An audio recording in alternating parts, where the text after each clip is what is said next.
पोपटलाल पूरे दिल्ली शहर में बड़ी बड़ी डींगे मारने के लिए प्रसिद्ध था। साथ ही वो अव्वल दर्जे का पेटू भी था। उसकी इस आदत के चलते कोई भी आदमी उसे अपने घर भोज पर नहीं बुलाता था। फिर एक दिन पोपटलाल अपनी बहन के घर जाता है, जो दूसरे शहर में रहती थी। अरे पोपटलाल, बड़े दिनों के बाद तुझे मेरी याद आई? माय डियर बहना, तू तो जानती है मैं अपने कारोबार में कितना व्यस्त रहता हूँ। हाँ, तेरी बात भी सही है। अब आया है तो कुछ दिन ठहर के जाना। अरे दीदी, ये भी कोई कहने की बात है?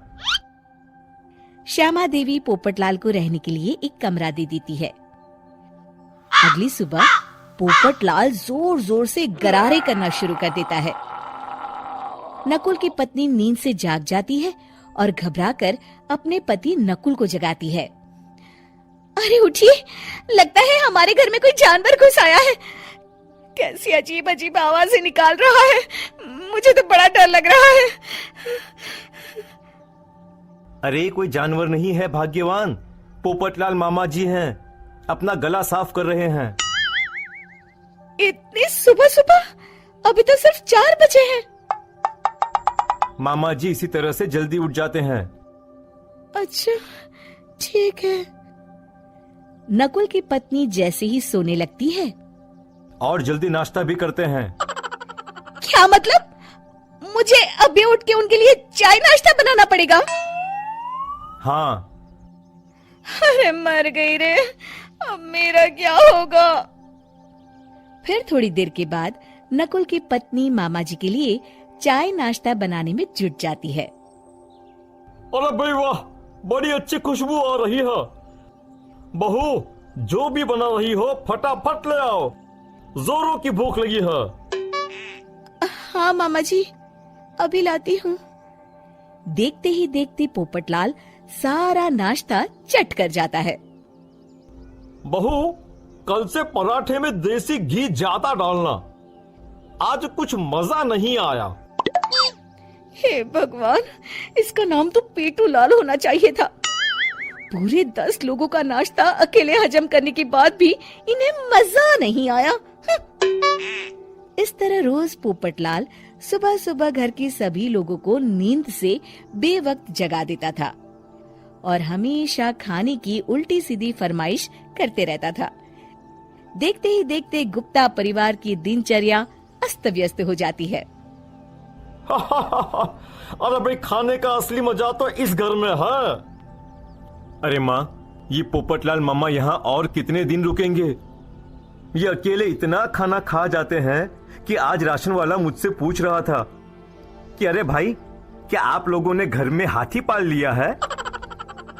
अरे बेटा, अब घर के मेहमान को कोई सीधे मुंह कैसे निकाल सकता है?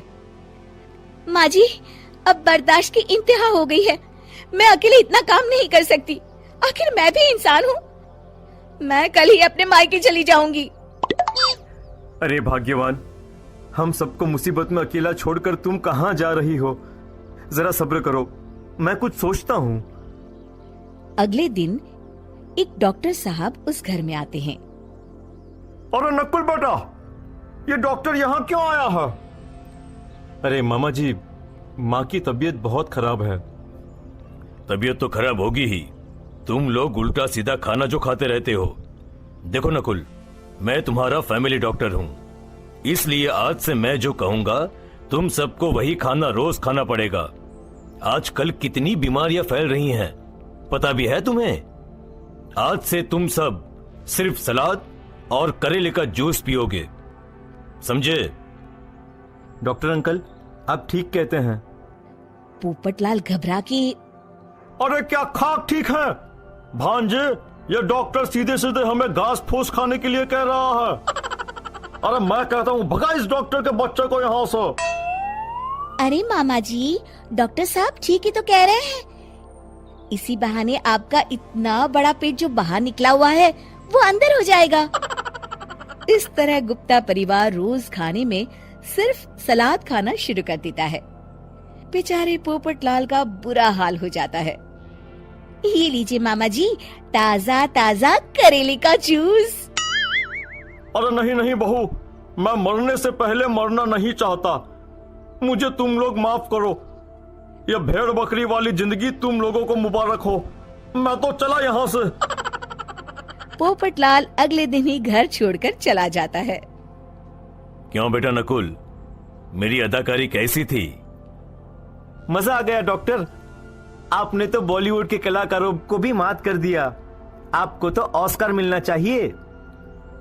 बेटा ये थोड़ा ज्यादा हो गया।